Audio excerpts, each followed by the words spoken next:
தெய்வத்தின் குரல் மூன்றாம் பாகம். பண்பாடு கவி சாத்துரியம். தாளும் கோளும். காமாட்சி சகல கஷ்டத்தையும் நிவிருத்தி பண்ணி பரமானந்தத்தை அளிக்கிறவள். நமக்கு ஏற்படும் கஷ்டங்களுக்கு ஜோதிஷ ரீதியில் நவகிரகங்களைத்தானே காரணமாக சொல்கிறார்கள். இந்த நவகிரக பாதிப்பு எதுவும் அவள் பாதத்தை ஸ்மரிக்கிறவருக்கு ஏற்படாது என்று பொருள்படுமாறு மூக பஞ்சசதியில் வார்த்தை விளையாட்டு பண்ணி ஒரு ஸ்லோகம் இருக்கிறது. மூக பஞ்சசதி என்பது ஞானம், பக்தி, சாக்த சாஸ்திர தத்துவங்கள், காவிய ரசம் எல்லாம் சேர்ந்ததாக காமாட்சியை பற்றி மூகர் என்பவர் அனுகிரகித்துள்ள 500 ஸ்லோகம் கொண்ட ஸ்தோத்திரம். இவற்றில் ஒன்றுதான் நவகிரகங்களில் ஒவ்வொன்றின் தன்மையையும் அம்பாளின் சரணாரவிந்தத்தில் இருப்பதாக சொல்லும் ஸ்லோகம். ததானோ பாஸ்வத்தாம் அமிர்த நிலையோ லோஹித வபுஹு வினம்ராணாம் சௌம்யோ குருரபி கவித்வஞ்ச கலயன் கதோ மந்தோ கங்காதர மகிஷி காமாட்சி பஜதாம் தமः கேதுர்மாதः தவ சரண பத்மோ விஜயதே. பாதாரவிந்த சதகம் 59வது ஸ்லோகம். பிரகாஷிப்பதாலே பாஸ்வத்தாம் என்று அந்த பாதத்தை சொல்கிறார்.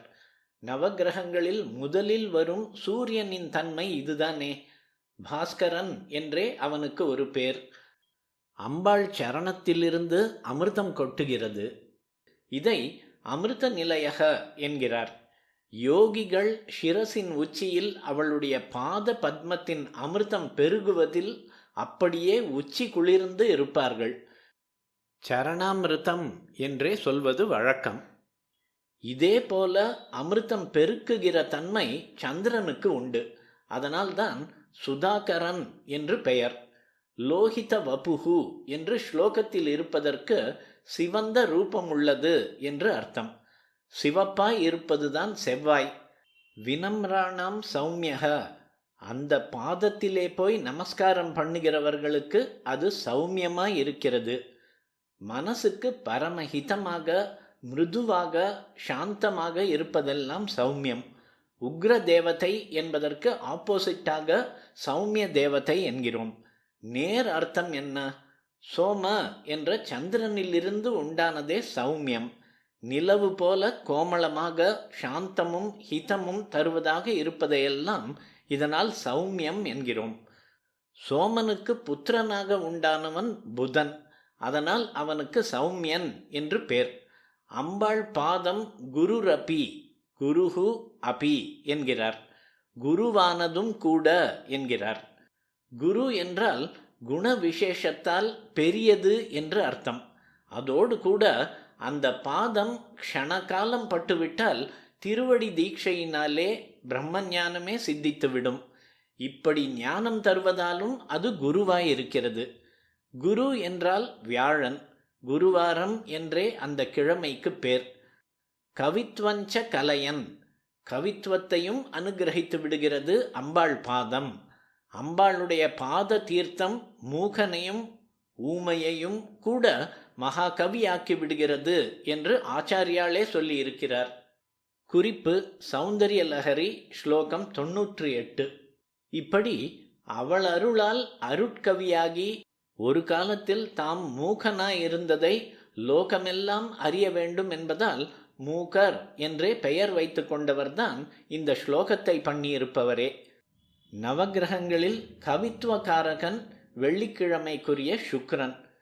குரு என்று வெறுமே சொன்னால் எப்படி அது தேவகுருவான ப்ரஹஸ்பதியைத்தான் குறிக்குமோ, அப்படியே கவி என்று வெறுமே சொன்னால் அது அசுர குருவான சுக்கராச்சாரியாரைத்தான் குறிப்பிடும். கவித்துவ சக்தி அருளுவதால் அம்பாளின் பாதம் சுக்கிரனாக இருக்கிறது. கதௌ மந்தக, மிக மெதுவான நடை உள்ளது அம்பாள் பாதம். மந்தன் என்று சனிக்கு பேர். அது ரொம்ப மெதுவாக சஞ்சாரம் செய்யும் கிரகம். சனீஸ்வரன் என்று சொல்வது தப்பு.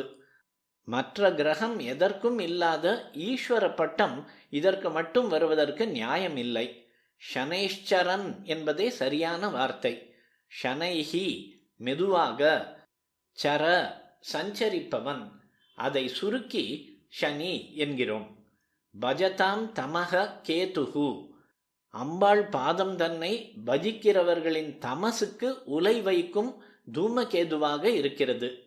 தமஸ் என்றால் இருட்டு, துக்கம், அஞ்ஞானம் எல்லாம் தான் பெரிய இருட்டு. தமஸ் என்று ராகுவுக்கும் பெயர். கேது என்பது 9வது கிரகம் என்று எல்லோருக்கும் தெரியும். ஸ்லோகத்தில் ராகுவின் தன்மை மாத்திரம் நேரே அம்பாள் பாதத்துக்கு இருப்பதாக சொல்லாமல், ஆனாலும் தமஸ் என்ற வார்த்தையை வைத்து மற்ற 8 கிரகங்களையும் நேரே அந்த சரண சம்பந்தப்படுத்தி சொல்லியிருக்கிறது.